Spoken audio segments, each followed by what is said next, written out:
welcome to Sip Sip Hooray, the podcast for people who like wine, want to learn more about it, and may feel ready to break out of their comfort zone and try some new wines. And speaking of wine exploration, Sip Sip Hooray recently had the incredible opportunity to travel to Brazil to learn about the Brazilian wine country and its delicious offerings. Well, it's a long story, but at the last minute, I was unable to make the journey, but my partner Mary Orlin went along and had a fantastic time. And I guess this is as good a time as any to say we are the two Marys who like to eat, drink, and be merry. I'm Mary Babbitt. And I'm Mary Orlin, and I was so bummed for you, Mary B, when you called to say that you couldn't go. Honestly, you were bummed. I was devastated. I'm sure, I know. Well, you were greatly missed by everyone. We were invited by Apex Brasil, which is an organization that oversees a lot of the oversees and promotes the agricultural products of Brazil, of which wine is one of them. And when I was telling people I'm going to Brazil, the most common response I got was, Brazil makes wine? I didn't know that. But, we haven't really heard much about Brazilian wines because it's available only in a limited amount here in the United States. And it's not something you see on wine lists or at wine bars. But part of the reason the folks at Apex Brasil and Wines of Brazil invited us was to help get the word out that Brazil's got not only a thriving wine industry, but the wines are darn good. Yeah, and affordable. And affordable. So I would say one of the biggest surprises for me was discovering just how good the sparkling wines are. I mean, I'd never had a Brazilian wine before we touched down in Sao Paulo after a long flight from Dallas. And it was in the morning, and we had a very long layover to our next flight that would take us into the southern part of Brazil, which is where most of the wine region is. There are some in the north, but the majority of the wine regions are in the south. And so we're in the airport lounge, like, well, it's in the morning, but hey, let's have some sparkling wine. Good morning, Brazil. So, we're here. So me and the 5 other journalists on the trip, toasted with some rosé sparkling, and it was delicious. It was dry and was made the same way that champagne's made. And that just started a journey of discovery for me and for the rest of us. So I was very, the wine part of the wine country we were in was the Saragossa, which is the first DO or Denominación de Origem that was established in Brazil. So there's some really great quality wines coming out of that region. And that's where I met our guest today, Mauricio Roloff. On our first full day, we visited a winery called Miolo, and we had a wonderful in-depth masterclass about Brazilian wines from Mauricio. So when I got back, I thought the first thing we should do to tell our listeners about Brazilian wines is have a Brazil 101 class, and Mauricio is the perfect person to do it. So Mauricio, we are thrilled that you are joining us from Brazil via Zoom. Wish we could have done this in person, but this is the next best thing. So welcome to Sip Sip Hooray. Yeah. Hi guys, how are you? Hi, Mauricio, welcome. And thank you for taking the time out to teach us about Brazilian wine. I think until now, I thought of Brazil's main beverage as the caipirinha or something like that. Yeah. So I want Mauricio, you to teach us about everything we need to know about Brazilian wine and why you love it so much. Hey, no problem. Thank you for having me here. Absolutely. Yeah, we're so glad you could do this. We'd like to get to know you a little bit, Mauricio. Can you tell us about yourself and your background in wine? Yes, well, actually, I started on the wine industry. I'm a journalist, and I started in the wine industry as a economy editor in a newspaper I used to work on. It was right on the Brazilian wine country. And the thing is, as an economy editor, we were frequently talking about numbers on Brazilian wine. So we were talking about how much it costs and exports and the price on the grapes every year and things like that. And at some point, I thought no one is talking about the quality of Brazilian wine, or at least not here in our newspaper. So I decided to start to study a little bit about wine and to taste a little better. It was definitely something I liked, but didn't feel very secure, very, I wasn't sure I could taste like so many. I know the feeling. Yeah. Yes. I've had that same fear a lot. Yeah. So I decided to start studying, and since then I'm studying wine. You know how it is. Once you start, there's nothing enough. There's never enough studying to do. It's true. It just sucks you in. You never stop learning. You never stop learning. Yes. And that's one of the many things that are very charming about wine, right? Because there's something else to learn. But that was almost 20 years ago. And since then, after some time studying wine and falling in love with it, I just decided that I should make wine my main occupation. So I quit my job in the newspaper and started working with the Brazilian Wine Institute. And then got to be a part of the industry, promoting Brazilian wine and talking about the quality, and of course visiting different regions. So now I can say I know, and I visited every single winemaking region in Brazil. But again, there's Brazil is a very how can you say that, very dynamic industry. So next week I'm going in a trip again to visit one more winemaking region in Brazil, in the center of Brazil, because there's something new coming up over there. So I want to check it out. So there's been like this for the last 20 years. And at some point, I just started teaching about wine as a wine educator. And then that became my main occupation nowadays. Well, you do a really good job at educating people, because I learned so much during your master class at Miolo Winery, which is for people who may be planning to go to Brazil. Definitely you must go there, because it's absolutely beautiful. They have this wonderful wine garden.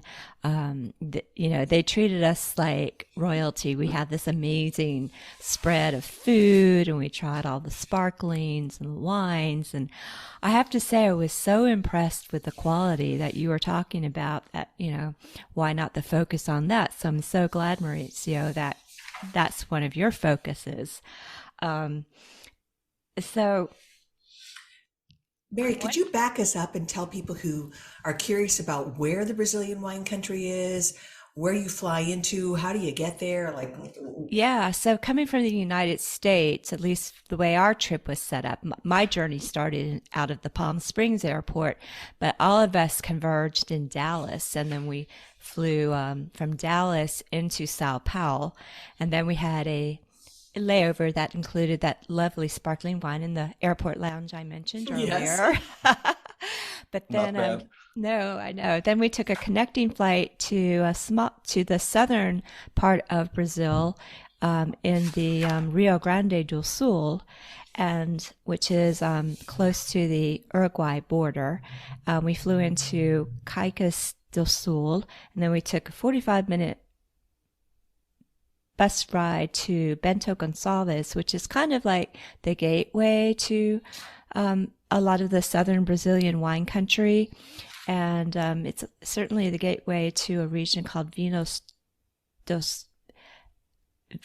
Vale dos Vinhos, and that's where all the wineries that we visited were located. But Mauricio, you said you've been to every wine region in the country. So how many wine regions are there? How many have you visited? And I also want you to talk about the new one in central Brazil, because, you know, you might think all the wine regions are in southern Brazil, but that's not true, right? Yeah, well, there are 6 main wine regions in Brazil, and 4 of them are in the state of Rio Grande do Sul, where you've been. But you've been to the main one. I mean, Serra Gaúcha, the Serra Gaúcha region. It's responsible for making around 80% of all Brazilian wine. So if you want to really get to know Brazilian wine, that's where you should be, the Serra Gaúcha region. But then whenever we're talking about consolidated wine regions, then we have 6. Then we're talking also about the Campos de Cima da Serra, and that's a little bit up to the north of the Serra Gaúcha region, and it's really, really lovely with beautiful landscapes. Then you have Serra do Sudeste, that's right in the center of the Rio Grande do Sul region.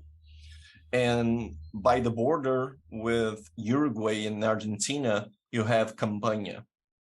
So only in the state of Rio Grande do Sul, you can find 4 major wine regions in Brazil. Then if you move up one state up north, you have in the state of Santa Catarina, a region that is called Planalto Catarinense, with really beautiful whites, mainly whites and sparkling wines. They do have great reds as well, but I really think that some of the best whites in Brazil comes from this region. And then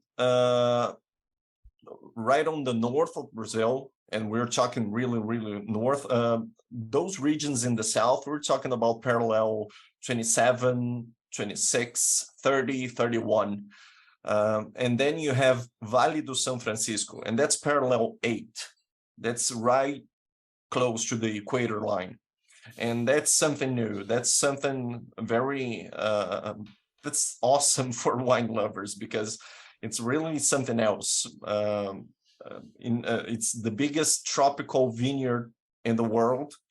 And through irrigation and controlling the seasons, you can have the vineyards in the 4 seasons at the same day. This is what blew my mind. And I think for Yeah. all the other journalists who were in the room when you were telling us this as part of your master class, like, what? You can have. What does that even mean? 4 Yeah. seasons in Yeah. one vineyard. There's a song, Four Well- Seasons in One Day, by Crowded House Yeah. that I love. But tell me about the vineyard version of this. Okay. The thing is, this is a semi-arid region in Brazil, so it's always summer. Okay, so in natural conditions, a vine would be producing grapes all year long. But at some point, for fine wines, for good wines, the vine must go into dormancy at some point, right? Right. So through the use of phytohormones and through the use of irrigation, whenever you want the vine to go into dormancy, you just cut the water out. And then the vine understands it's time to rest a little bit and get some energy together for the next season. So although it's hot out there, the vine goes into winter. So whenever you want the buds to start popping up again, you just turn the water on and use those phytohormones that will get the vine going for the next harvest. So then you have spring. So then it comes summer, it's harvest time, and then you cut the water again, and then you have fall and winter again. But the thing is, since you can control the seasons through irrigation, you do not have to make it happen in the vineyard at the same time. So you can have one plot where summer, you can have another plot where it's winter, another one with spring, another one with fall. So if you're in the crossroads between four plots, if you're lucky enough, you can see the four seasons of the whole vine cycle in just one day at the same time. So And it's really yeah, amazing. part of your class, you showed us a photo, an aerial photo of that, and I will post that in our show notes on our website for this episode because it's really crazy. And Yeah, I wonder if that technique will be more widely used going forward. You know, when you talk about the climate changes and things, and how wine growers respond to changing climate, if they can, you know, help the seasons in the vineyard, if they can manipulate timing of the seasons and stuff, it might be really helpful. Yeah, no doubt. I mean, regions where it's usually warm, where it's very, very warm, surely can benefit from this technique. And I think that we're going to be seeing more of this, mostly because the quality of the wines are proving that it's worth to invest in something like that. Well, we had two of these wines that were harvested in the winter. They were two different Syrahs, and they were both really delicious. And, you know, in a blind tasting, if you had told me, you know, pick out the one that was harvested in the winter versus the fall or summer, I would have not been able to do that.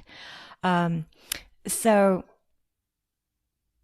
I'm wondering, Mauricio, can you tell us about how many wineries are now operating in Brazil and what the important grape varieties are? Yeah, I was curious about that too. If someone wanted to know what wines is Brazil most known for, what would they be? Yeah, well, talking about the size of the industry, for those who are not familiar with Brazilian wine, sometimes it's quite surprising because we have over 1,100 wineries in Brazil, and they're widespread. I mean, I talked about 6 main wine regions, but that's the thing. In the center of Brazil, there's some emerging wine regions coming up, and one of them is the one I'm going to visit next week.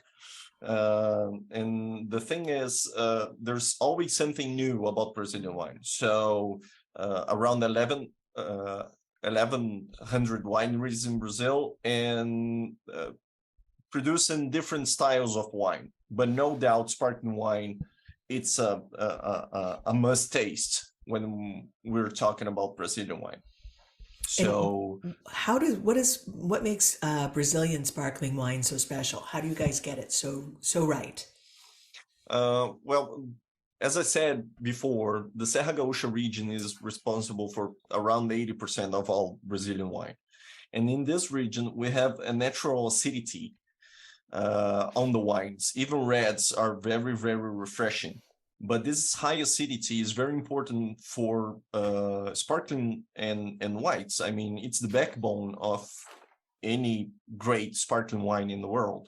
So we're producing high quality, classic sparkling wine grapes. So very high quality Chardonnay and Pinot Noir. And actually the area of those two grapes is growing very fast in Brazil. Along the last 10 years, the area of Pinot Noir grew over 500%.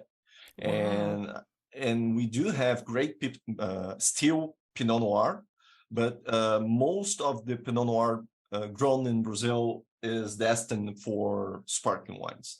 So Well, this high acidity with the high quality of the grapes in both traditional or Charmat method, with a very nice blend of technology and tradition, make Brazilian wine, Brazilian sparkling wine, such a surprise for people who is drinking for the first time?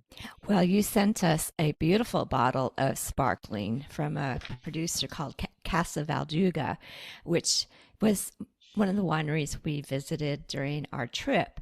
And it is absolutely beautiful.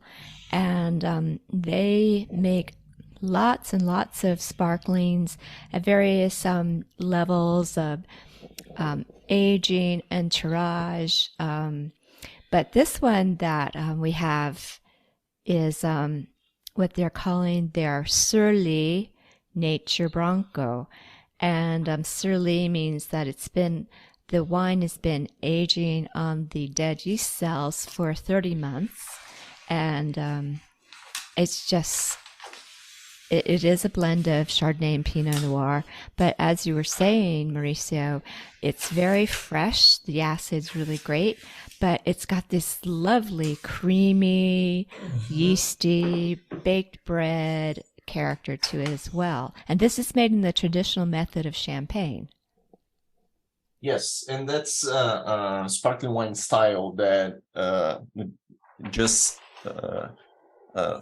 fell into the graces of the Brazilian drinkers.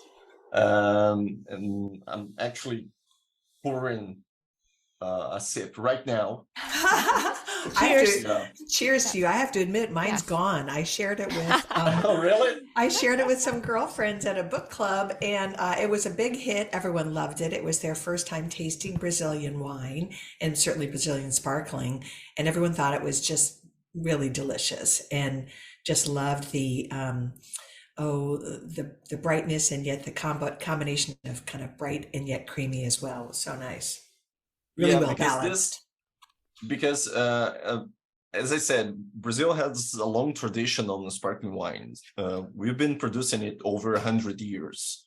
And in 2013, we celebrated 100 years of sparkling wine in Brazil. That's amazing, because I think people don't realize that the Brazilian wine industry dates back that far. I know, right? Where have we been? Like, why? Yeah, exactly. What have we've been missing out for we've so been under long? Some kind of, big old rock here. Anyway, go on.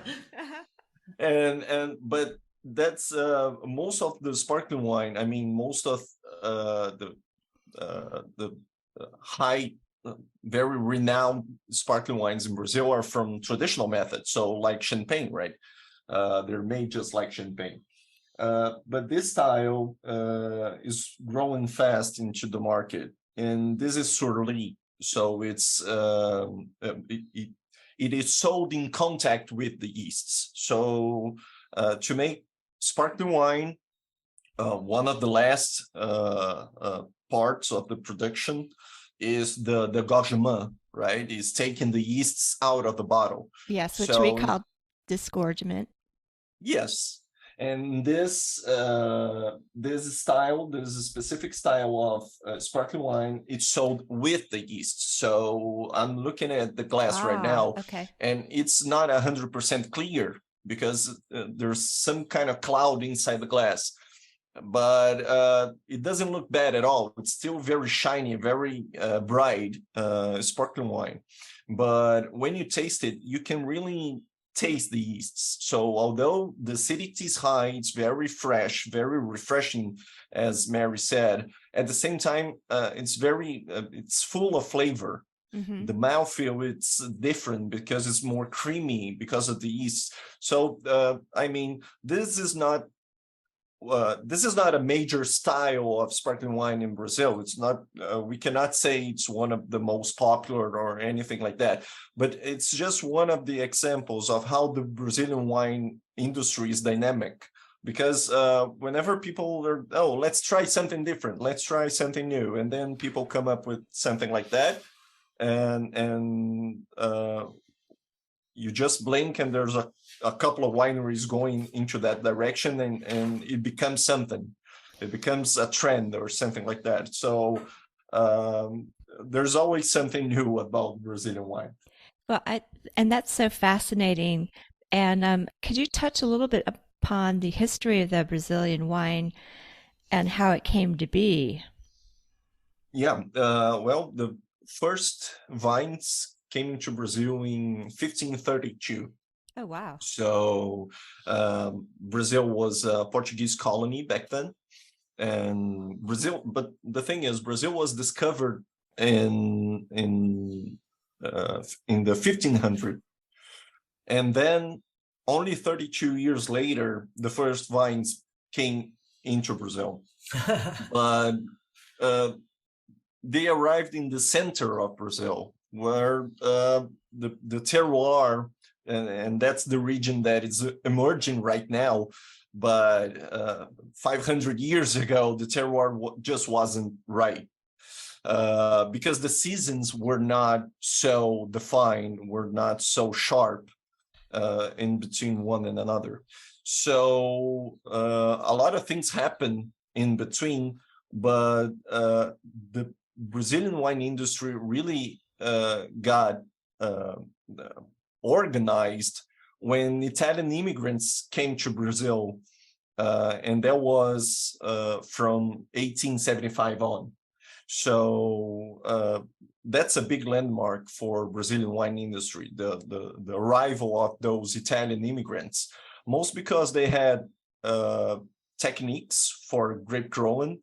Many of them came to the south of Brazil, and all the good land was already taken by Germans and Portuguese. So they had to go to the Serra Gaúcha region, and they were kind of forced to go to the Serra Gaúcha region, and that's a high altitude region.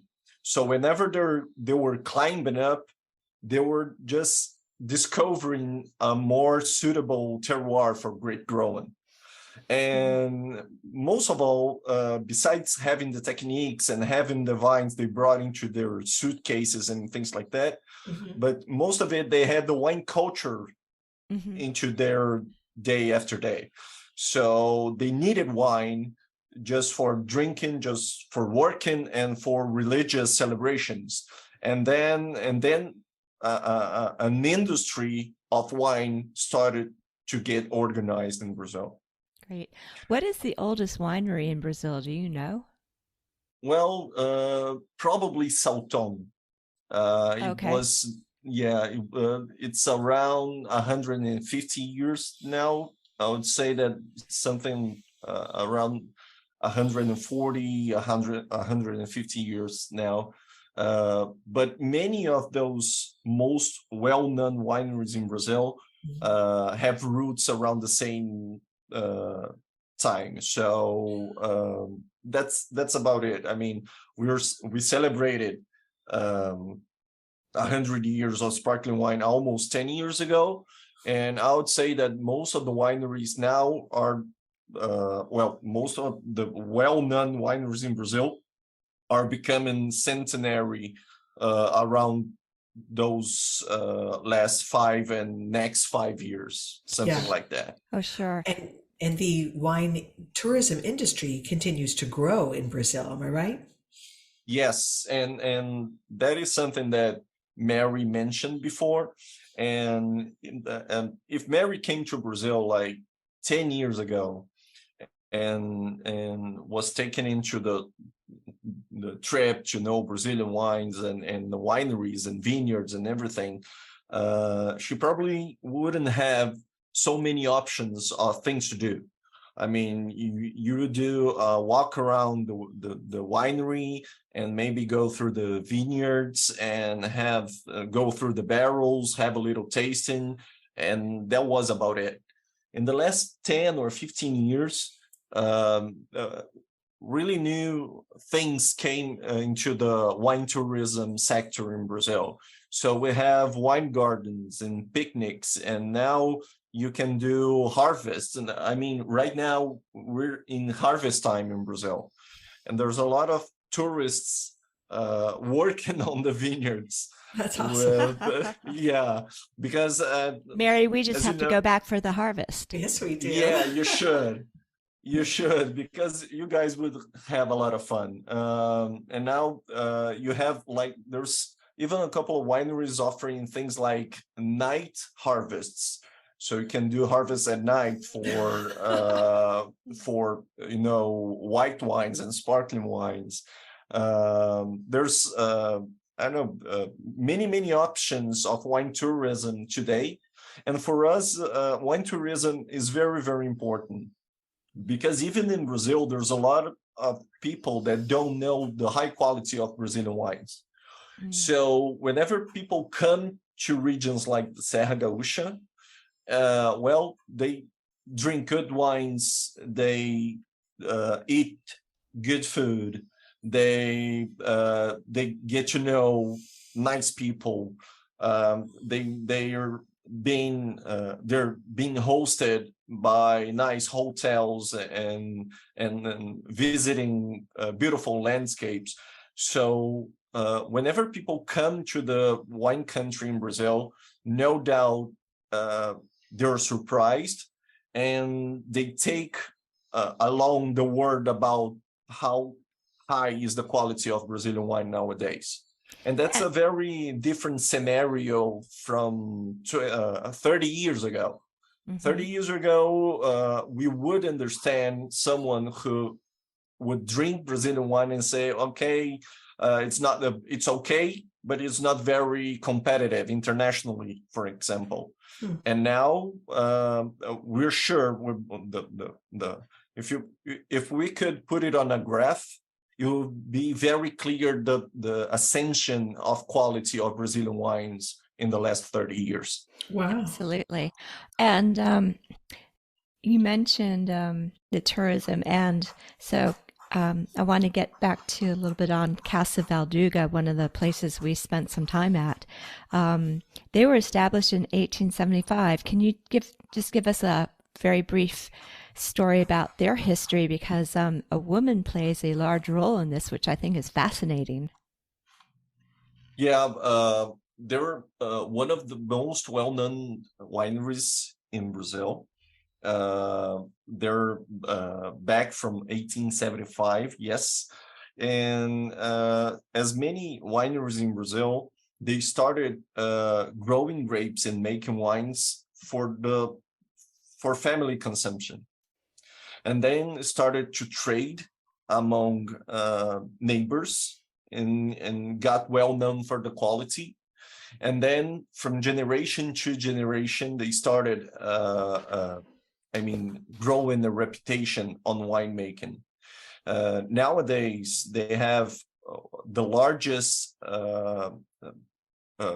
cave, the space where the sparkling wines go into for maturation. It's the largest on Latin America. It's one of the best well-known wineries in Brazil, and they are present in different regions in Brazil. So their headquarters is in the Bento Gonçalves city. Bento Gonçalves, we can call it the wine capital in Brazil. Okay. So their headquarters is in the city of Bento Gonçalves, but they're present in different regions as well with vineyards. So whenever you taste labels from the Casa Valduga winery, you can sure taste different terroirs from Brazil, and that's very interesting. I love that too, that you can taste Brazil in the glass, that there's a distinctive flavor there. Yeah, this high acidity, this freshness, and if you go to the Campania region that is close to Argentina, Uruguay, you get bolder wines, but still more elegant wines. No doubt Brazil is part of the new world of wine, but many times we have an identification with the old world, because most of the wines are moderate in alcohol and more elegant, if I can say. So many times we're more identified with the old world.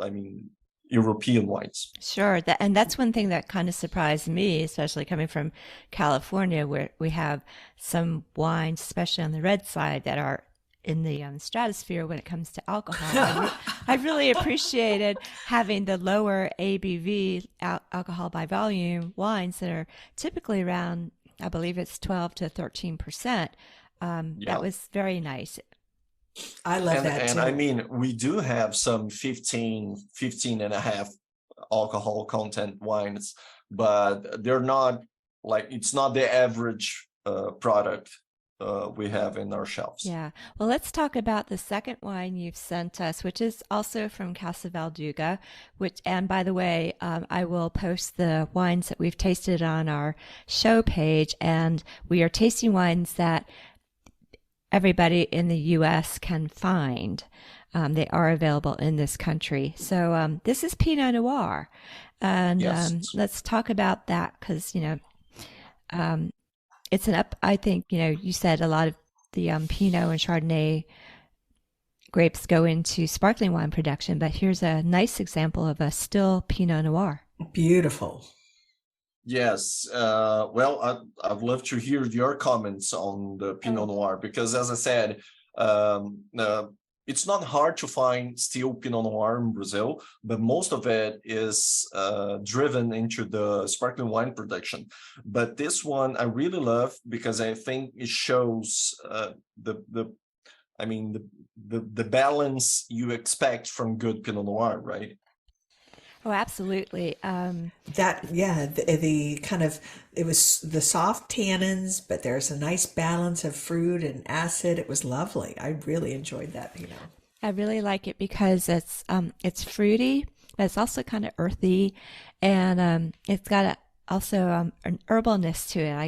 I got notes of mint and black licorice, and but it's delightful. And what's interesting to me is that there's other reds that are higher in production than Pinot Noir. But and I'd like to talk about that because there's one red in particular, Merlot, that is kind of the flagship, if I'm not mistaken. So I'd like to talk about how that came to be, and where you see Pinot Noir. Is it going to be, do you think more wineries will start doing still Pinot based on the results of what Casa Valduga is doing? Yeah, I do believe so. I mean, this Pinot Noir, it goes through oak for 8 months, and that's French oak. And so you get those round tannins, but it's not oaky at all. You have a lot of fruit. And, there's I would have thought this is probably neutral oak because I don't get that oak character. Yeah, I don't have it in the specifics here if it's first use or second use. Yeah, but I do believe it's second or third use oak because there's a lot of fruit on it. And it's very fresh. And this comes from the Campania region. Oh, okay. Yeah, this Pinot Noir comes from the Campania region. And this is the warmest region for winemaking in the state of Rio Grande do Sul. That's close to Argentina and Uruguay. And that's the warmest region during harvest time. But still is 12.5% alcohol. Right. And with a lot of fruit. And if you just keep it cool for like, I don't know, 10, 15 minutes into the fridge, it's very easy to drink. It's very refreshing and very flexible with food because of the acidity. I love that. Pop it in the fridge for 10, 15. Yes. Yeah. That's the kind of wine that deserves a little bit, just a couple of minutes into the fridge just to cool it off a little bit. And because you cooling it a little bit, you don't lose any sense of the fruit, but still get but at the same time get this freshness going with those strawberries and raspberries. So really love this. Yes. So let's And talk about Merlot. How did it oh become yes, kind of the flagship? yeah. Well, that um, around 1980, 19 and the early 1990s, the most planted red grape in Brazil, we're talking about fine grapes, right? Right. Vitis vinifera grapes. Mhm. But the most planted Vitis vinifera red grape in Brazil was Cabernet Franc. And at some point, with the French paradox, when people started to drive an attention to Cabernet Sauvignon and Merlot, uh, uh, Brazil adapted its vineyards to grow more of those two Bordeaux grapes, right? But the thing is, the Serra Gaúcha region, it is because of the weather, because of the altitude, Cabernet Sauvignon, that is the most popular red grape in the world, it depends a lot on the harvest. Mm-hmm. So in good years, Cabernet Sauvignon from Serra Gaúcha, it's amazing. But whenever you don't have a lot of sun, or whenever you have rain that comes before February, March, if that rain comes a little bit earlier, Cabernet Sauvignon don't have time to mature, to ripen the way it should. The thing is, Merlot is an early grape.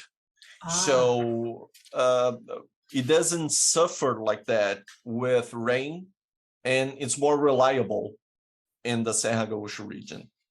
So producers started to pay attention to Merlot and see that it was a very reliable red grape with high potential, this natural high acidity.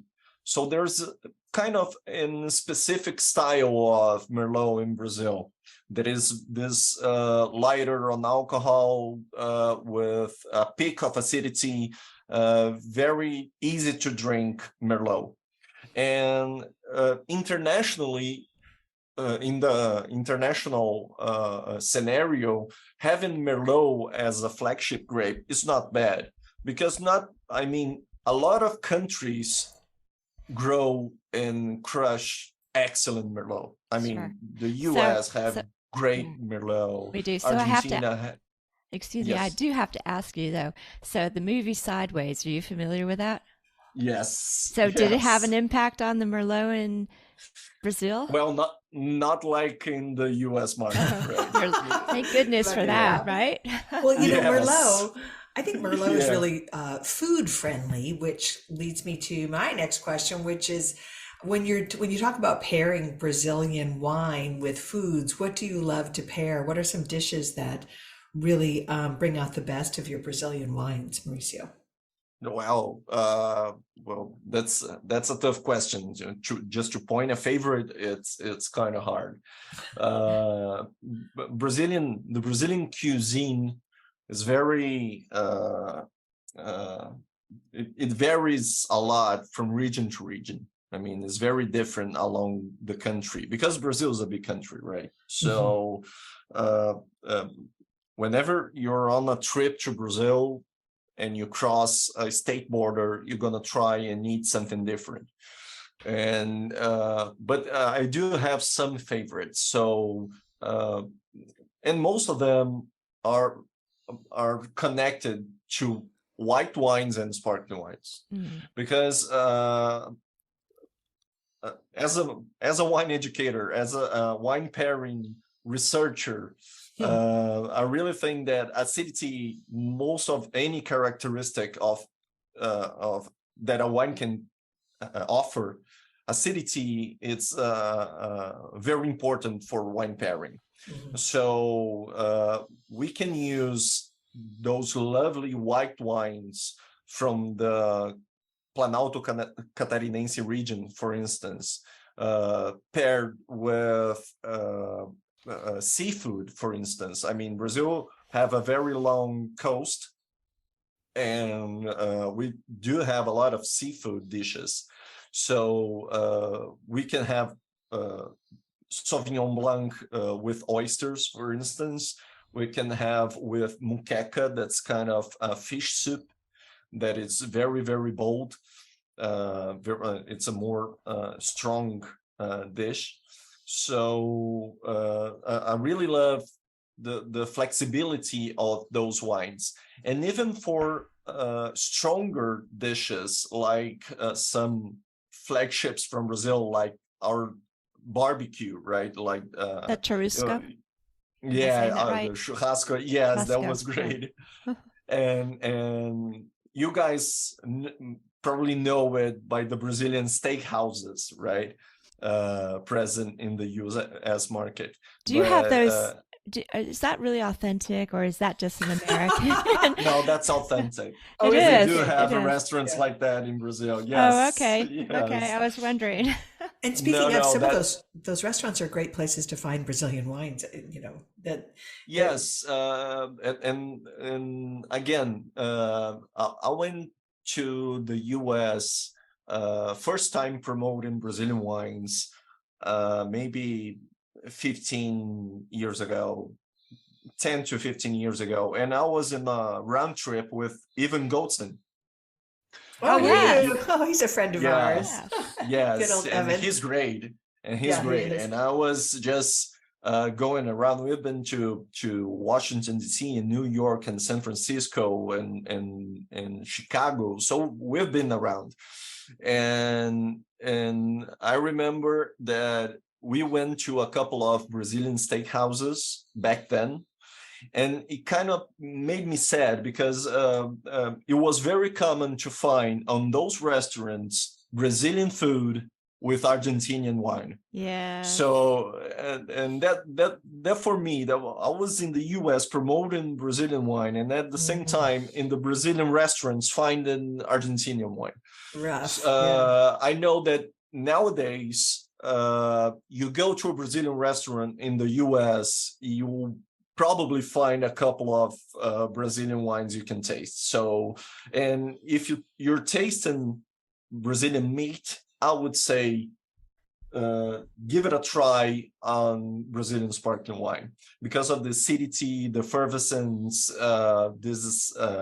this very creamy mouthfeel, and it's so refreshing. I really think it works great with Brazilian barbecue. Hey, that's a great tip because that's not what people would generally lean toward. The traditional is to go with some sort of red with your meat. So that's awesome. I love that. Sparkling wine with your Brazilian meat.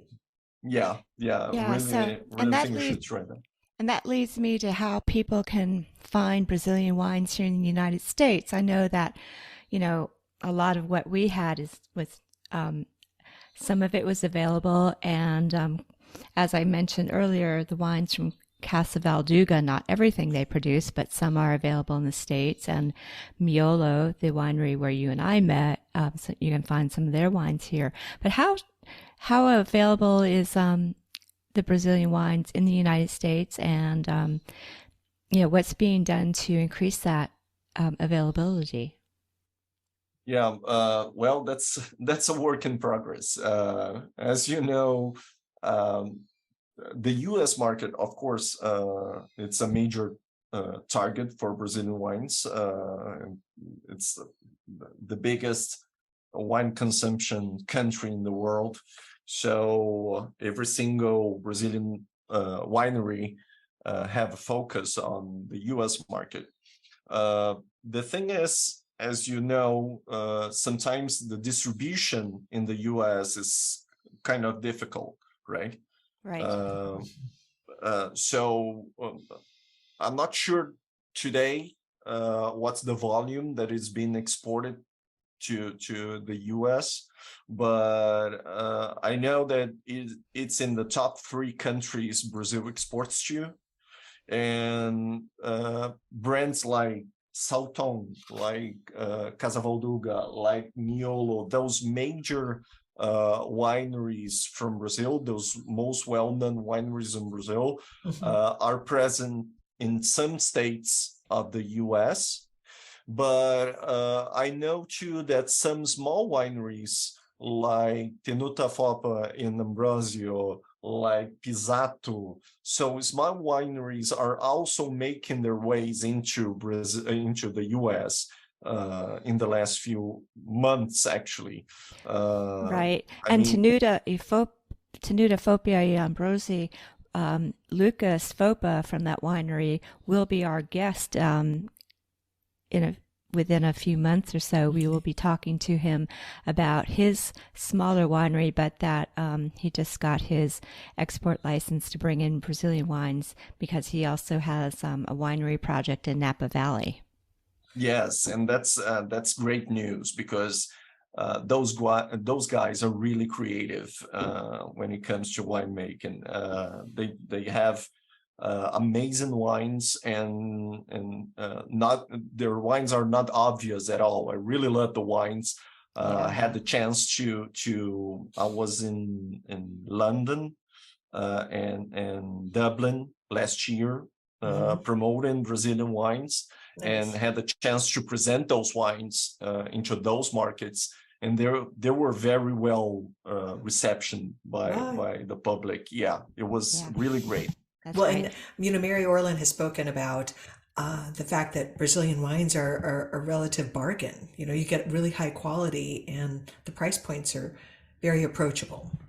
Yeah, the thing is, something that the Brazilian wine industry doesn't want is to be known as exotic wines, because exotic wines are the kind of thing you taste once and then you cross it from your wine book and you say, oh no, I tasted that already, I'm ready to move on. Right.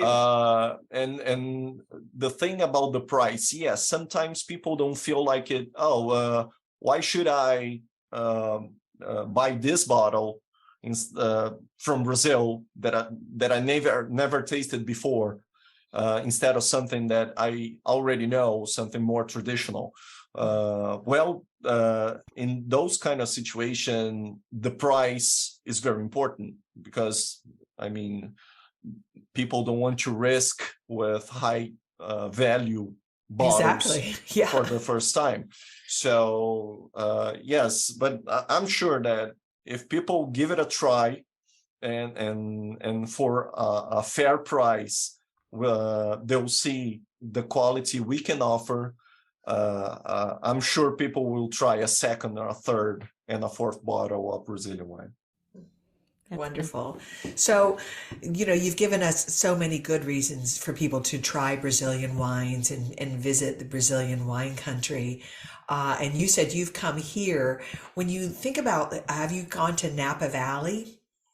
And done, okay, so when you compare like a Napa experience to a Brazil experience, it sounds to me like some of the stuff you described, it's very, not only the price point's approachable, but that the wine region is approachable. Would people have experiences with winemakers? What do they, what does it look like going through the Brazilian wine country? Like when you guys on this tour, Mary, what was that like for you guys? Well, Mary B., there's even a wine train in the Val de Vinhedos.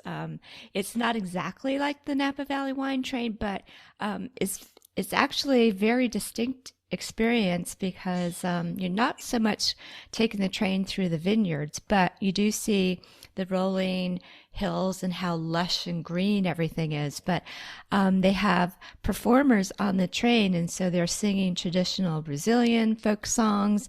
There's a bunch of Italian songs that they sing because of the Italian immigrants and that history. You do get to sample some wines, and also they have some beers and other things on the train. But it's a very social experience, actually. Everybody's singing and clapping, and I love it. Yeah, so that was a lot of fun. And we saw some of the really nice hotel properties where they have spas and and things like that. Okay. And So that sounds familiar to the Napa Valley sort of scene, right? yeah, and there's some really good restaurants. We went to a bunch of Italian restaurants, and I have to say the Brazilian wines and Italian food, especially the pastas. And there's this one soup. I don't know the name, Mauricio. It's the one where you have the tiny little tortellinis in broth. Oh, yeah. Um, That's a very common dish over the Serra Gaúcha region, but that's yeah. the capelete, Okay. and it's delicious. Then Yeah. you'll probably taste that in different restaurants here in the Serra Yeah. Gaúcha region. Yes, and every place we had it at was slightly different, so that was kind of fun. But Yeah. yeah, so but I think Mauricio, do you see more hotels and spas and places with different amenities and activities for people that are being starting to happen more and more in this region? Oh, yeah, no doubt. I mean, it's hard to compare with the Napa Valley. I mean, I love the Napa Valley. I've been there twice or three times. And really, for me, it's like the wine tourism is cool in the world. I mean, you can find very small wineries where you'll meet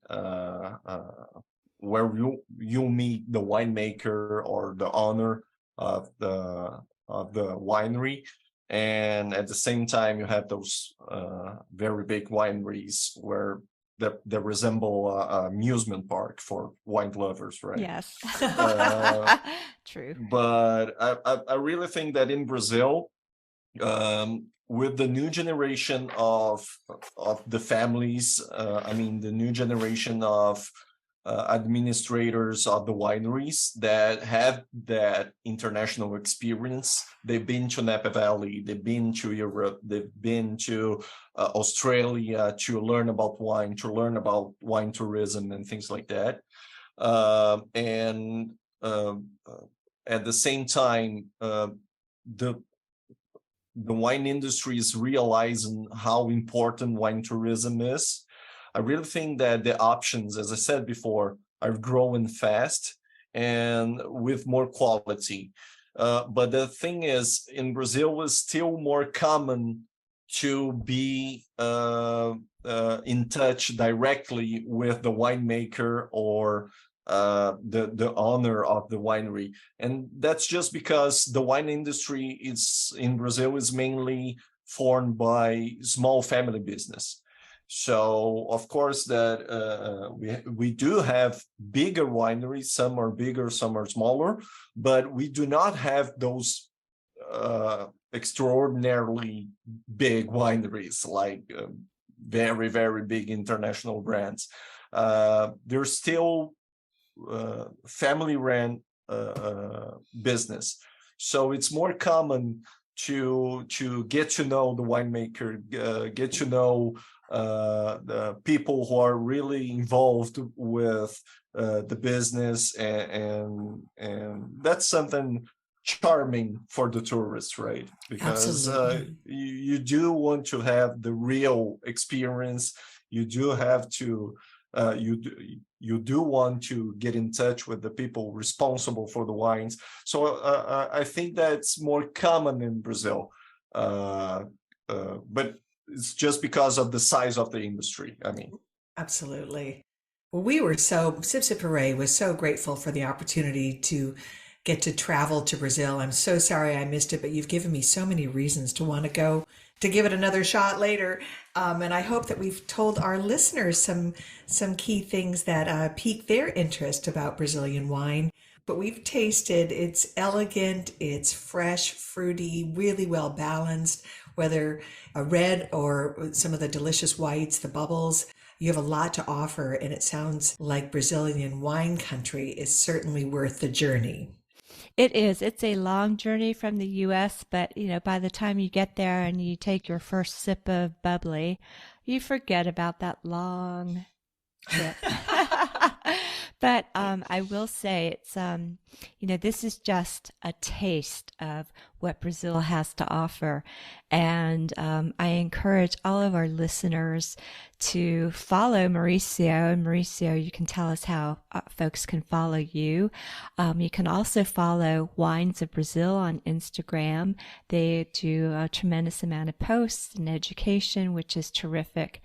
And start asking for Brazilian wines when you go to your local wine shop or wine bar or restaurant, because one way that people will start bringing it in is if we start asking for it, Great and point. creating the demand. And Yep. I'm telling you, I mean, we didn't even touch on Cabernet Franc, which was the biggest surprise, a wonderful surprise for me, and some other things. And the Chardonnays are terrific. I mean, Brazil has lots to offer. And, in our wine culture, we're always looking for what's new, what's different. So, Brazil should be the it wine in the U.S. right now. Let's make it happen, Mary. All right, let's get it to start trending. Hashtag Brazil wines. It's great to hear that. I mean, it's one thing to hear something like that from Brazilian wine drinkers, and that have a natural familiarity with the wines. And another thing is to hear that that sort of thing from wine specialists like you guys. So yes, we do have surprises to offer. You guys are certainly invited to come back to Brazil. Mary, Babbitt, you should come for the first time and have fun with the wines. I mean, sometimes for us, the thing is to bring that Brazility, that sense of Brazil that always evokes things like samba and other kinds of happy songs and music, and all the coast and the beaches and the good food and soccer and things like that. But Brazil is internationally known for a country that likes to have fun, and we try to get that sense into every single bottle of wine we put out in the market. So it's great to hear you guys making compliments about the wines, because we put some great effort into every single bottle. I love that. And you bring the fun too. That's awesome. Absolutely. And, we could talk for hours about the Brazilian music. I got some really good soundtracks, or playlists of Brazilian wines for that accompany Brazilian wines, I should say. And, I love the bossa nova, but, everything there's so much to Brazil, the whole culture. And that's really fun to see. It was really fun to learn about, and I would love to explore it more. Well, Mauricio, thank you so much for joining us. Is Mauricio Roloff. Tell us again how we can find you on Instagram or how we follow you. Yes, you guys can find me on Instagram with at Mauroloff. It's Mauroloff.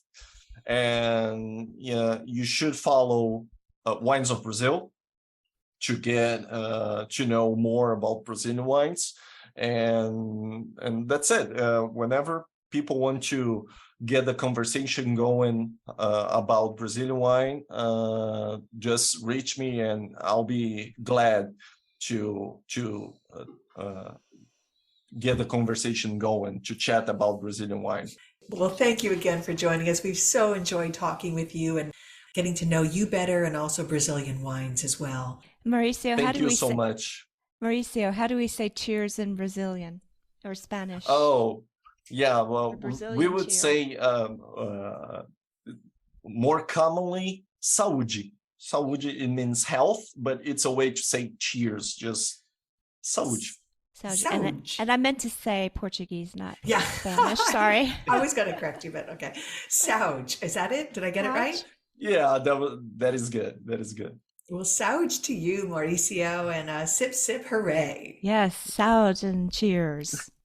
All right. Thank you guys for having me, and hope to get to meet you guys again soon. All right. Thank you again. Thank you. Bye-bye.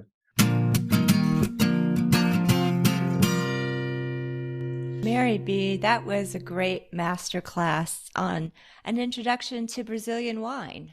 There's a lot to learn, and I love the fact that Brazilian wine is approachable, it is affordable, and it is fun. As well as delicious. Yeah. And delicious, yeah. Can't leave that out. No, I think people will be pleasantly surprised the first time that they try a Brazilian wine. And, I hope that they can begin importing more of the wines into this country. It will certainly give other wines from South America a run for their money. Of course, Chile, Argentina, Uruguay, they all produce fantastic wines. But there's always room for more. Particularly a wine region that's over 100 years old. Unbelievable. Yeah, absolutely. Yeah. So I will be posting some extra information on our show page. As I said, I'll post that photo that shows a vineyard in 4 different seasons at the same time. I'll post some information about their wine train and the region that we were in and the wineries we visited on our trip, as well as Mauricio's Instagram handle, Wines of Brazil, all that good stuff. Perfect. And the wines that we tasted too. You know what? Oh, we didn't even talk about the Tannat. So we had a third wine from Casa Valduga, Tannat, Tannat. It's not a wine a lot of Americans are familiar with, but it's a variety that is French. It used to be widely planted in Bordeaux, but those plantings are very, very small. You find it now very widely planted in Uruguay, but also in Brazil. It's a very rich, full-bodied style. It can be very tannic, but Mauricio was talking about the freshness and the acidity, and you get that in this Tannat, and it balances those heavier tannins, and it's a savory and fruity wine with lots of dark fruit, like even some fig, but it has a lot of savory notes of sage and thyme. But look for it, ask for a Tannat from Brazil, and maybe you'll start seeing more of it in this country. Right. I'm excited that the wines that we received are all widely available in the U.S. So look for Brazilian wines, and I think you're going to be pleasantly surprised. And I will list all the other wines that are more widely available in this country on our show page, and you can find that at sipsiphooraipodcast.com. Of course, we're also on social media, both Instagram and Facebook. We are Sip Sip Hooray Podcast. And we want to thank all of you for listening. If you like our show, please share it with your friends, rate us, help us get the word out and grow our audience. And we so appreciate, we love what we're doing, and we appreciate that you guys are joining us for the journey. Yes. And if you can give us a review too, that always helps. Especially if you listen to us on iTunes or through Spotify. Anything that helps get the word out about us will also help people discover things like Brazilian wine. Absolutely. All right, well, that's going to do it for this episode of Sip Sip Hooray. Cheers, Mary Orland, until we get to do this again next time. Cheers, Mary B. Sip Sip Hooray.